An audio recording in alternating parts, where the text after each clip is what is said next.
this evening will be about. So let me quickly make some recap or some on what I said earlier. Uh, so I'm introducing this book, Kisht, our teaching. So it's an extract from Kisht, a book written by Mirza Gulam Ahmad. So which means Ark of Noah. So like it's a book according to, let's see, the preface. So so you said, our teaching, they call this extract our teaching, but it is an ex but it is but the main book, the mother, the main book is Christian. So the publisher's notes to this extract said, it goes thus, or read, our teaching was, that is this extract, was addressed primarily to members of the community, that is the Ahmadiyya community. So for their moral and spiritual education, its content, however, is so inspiring that every soul in search of spiritual upliftment and can derive the benefit. So what I just needed from this is that uh, he actually wrote this book primarily to the members of the community. Okay, so now let's see what's. Of course, his son said that even the book is still is still intended to be useful or something to be what's it called, uh, to be addressed uh, to the, what's it called, to other Muslims outside the fold of their community. Okay, well, however, even if it is in the fold, within the fold of the community or beyond, so let's see whether the teaching or all the teachings in this book are are in line with what the preaching Islam also is all about. How I what I did for the book he wrote, he named what's it called? Even that book which he named just in India, I just took some parts of it and I read everything. But it is on, I won't even, is just a part of the whole entire book. I will just go to all of the parts that I have made my observations. So he said, although he is one, that is Allah. He started by introducing Allah. Started by introducing Allah subhanahu wa ta'ala. So he said, although so so he said, although he is one and absolutely unique. His manifestations are diverse and multifarious. He said, whenever there occurs in man a new change, look at something. Whenever there, because you see, you can just what's it called? You can only beguile uh people with your words. You can only beguile with your words those those men who are not really vast and grounded in their religious understanding.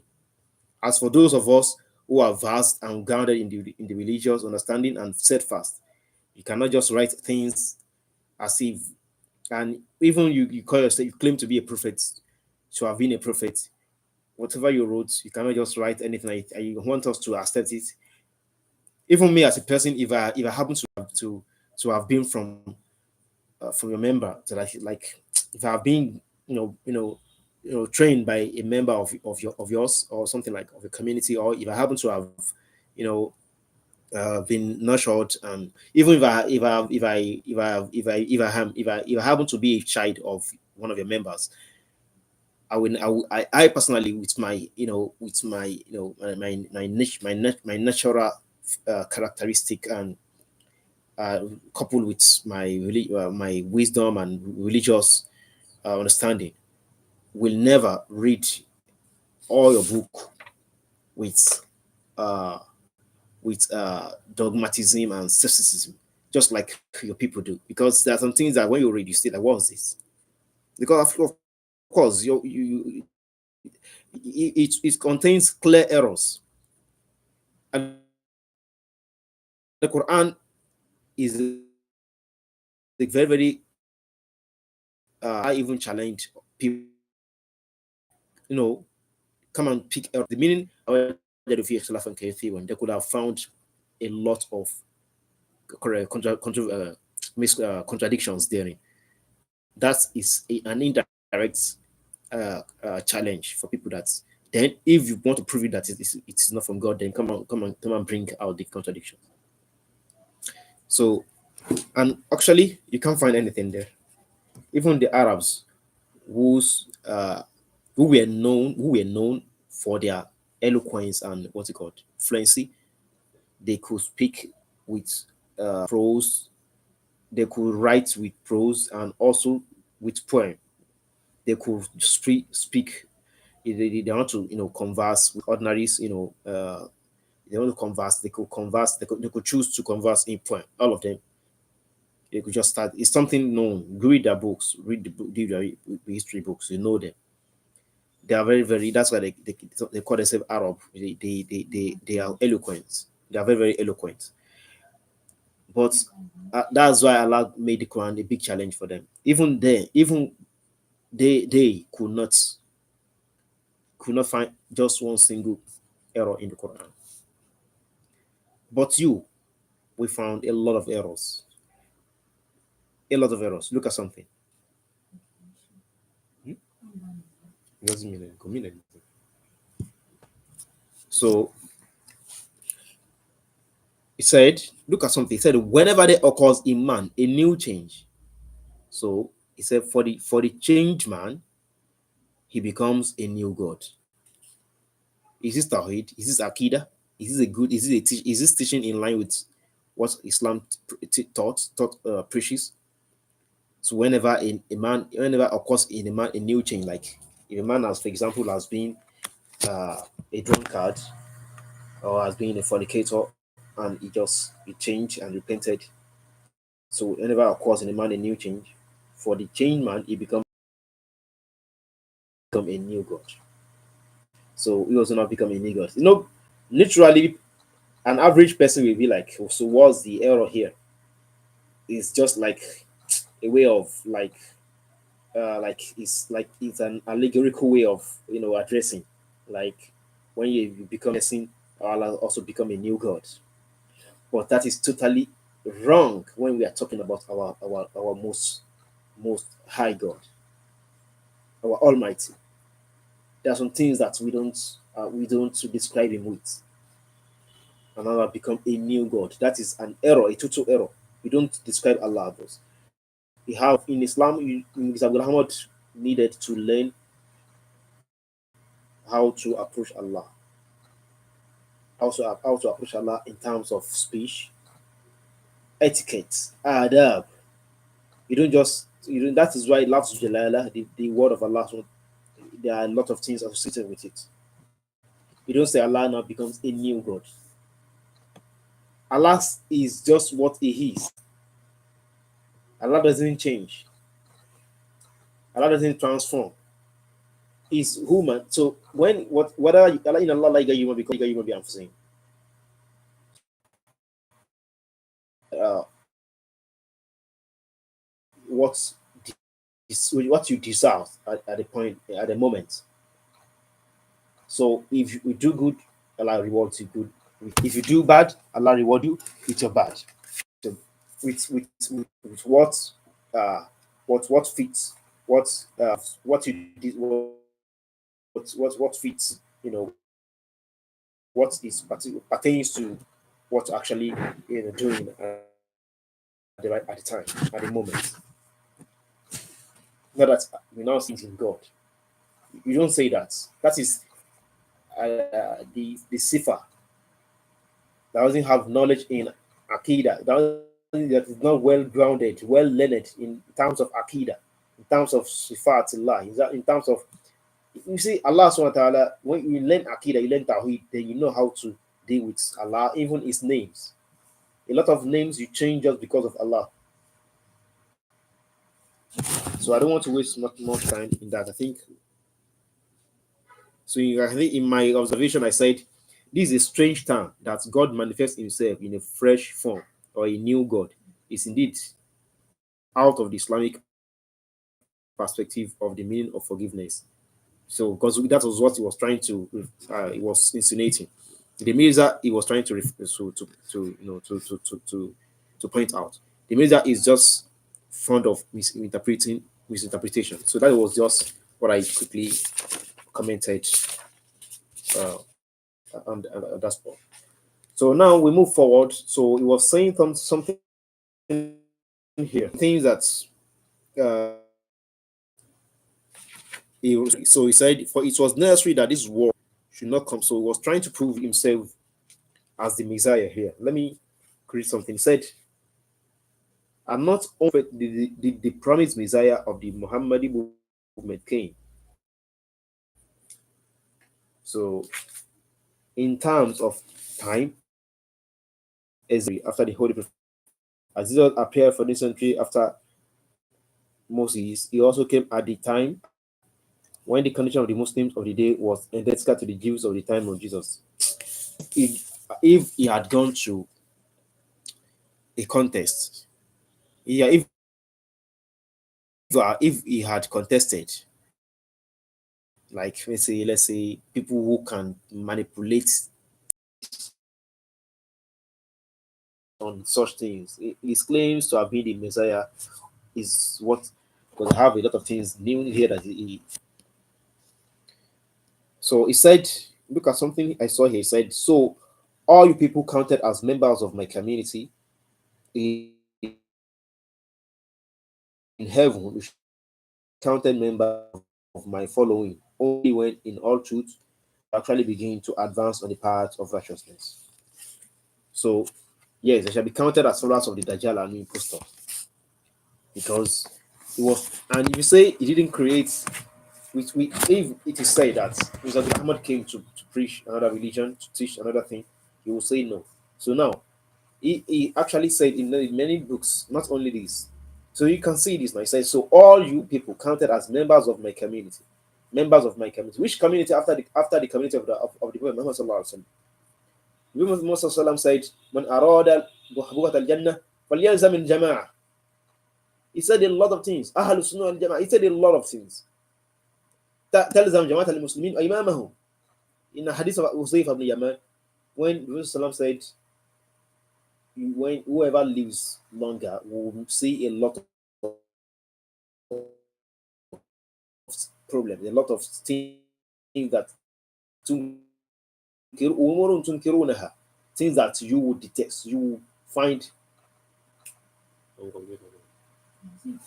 things you will find prohibited, forbidden in Islam. You see people you see people doing, even the leaders. You see a lot of sects.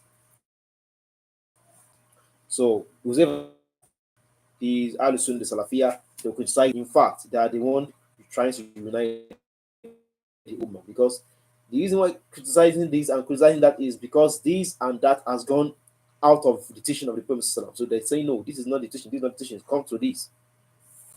Just like the Prophet Isa, when he was asked, he said, are you not preach? He said, no, I have not come to preach peace, Father, and the back of the Father to the Son. So what's the meaning of Jesus' word? To teach people, to tell people that this is what is right, so that when they hold on to what is right, they will actually be enemies of those people, of the people doing what is wrong. And that's why you tell people that this is right, this is wrong. And that's what it's, because it's not that, it's not because whenever they, they see those stick those preaching the truth, preaching it, and they are not, that they are too dogmatic to listen and to abstain. What I will do is let's find ways to tarnish their image, to defame them, and out of which is one of which is the claim that, oh, they are criticizing everybody, they are trying to Muslims and all of that, they are discriminating that even terrorizing all of that. But they actually are those, because the Prophet Muhammad has already confirmed Islam will split into 33 sects, into 73 sects, or rather, all of which will go to hell except one. And when he was asked, he said Al Jama'ah. In another narration, he said, Man kana ala mithli ma ana alayhi al-yawm wa ashabi. Whoever is doing what I and my companions are doing exactly are those, or is the one who will be saved. Is the one practicing the real Islam and practicing today. So whoever, it doesn't matter whether you are a congregation, you are a group of people, or you are a party. It could be one person in Nigeria, another person, another two people in Ghana, another five people in US, another three people in Australia, another one people in Canada. As long as you are holding on purely to us from Allah subhanahu wa ta'ala, then you are the Jama'ah, you are the Ahlul Sunnah Jama'ah. You are the one that is doing all that are doing, you are the ones that are doing what Islam were doing and his companions. And you are the safe state. And that's why they term it very not here, the safe state. And this is what they were saying. Stick to the Jama'ah of the believers, and who was very, very wise, because even from the beginning of the hadith, said people used to ask people about good, but I used to ask him about bad, so that I'll what, so that I don't fall into it, so that it doesn't meet me. So I will have known that okay, there is a bad coming. I will have known the way out from against it. So he said, okay, if it happens that there was no Jama and there was no Imam, there was no Jama of the preaching Islam that we are practicing today, and there was no Imam for. Rasulullah said, then if you have all of these six, because he was a prophet of Allah, or he's a prophet of Allah, Allah revealed to him things that will come. He said, leave all these firqa, all groups, all these parties, leave them. Even if you are going to allow ta'addu ala shajar, even if it will be that you are going to going to stick to the trunk of a tree and worship Allah until you die there. Don't join any party. So, and nowadays we now say, so all you people counted as members of my community. Who asked you to create any community after the community of Allah subhanahu wa ta'ala or the Prophet? If you want to be, if he wanted to be truthful, you should have said at the members of the community of the Prophet Muhammad, because Moses didn't say that another prophet will come to preach a new thing or to reform Islam as they used to claim. But what he said was that liars will come after him claiming prophethood, and he said, "Fala nabiyya ba'di wala rasul." There will not be any prophet after me, not messenger.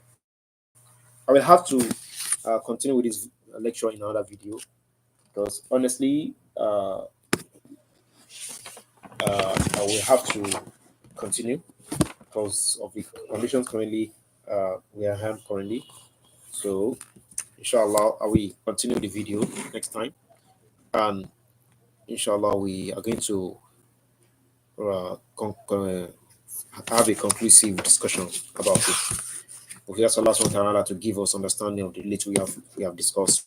سبحانك اللهم وبحمدك اشهد ان لا اله الا انت استغفرك واتوب اليك. السلام عليكم ورحمه الله وبركاته.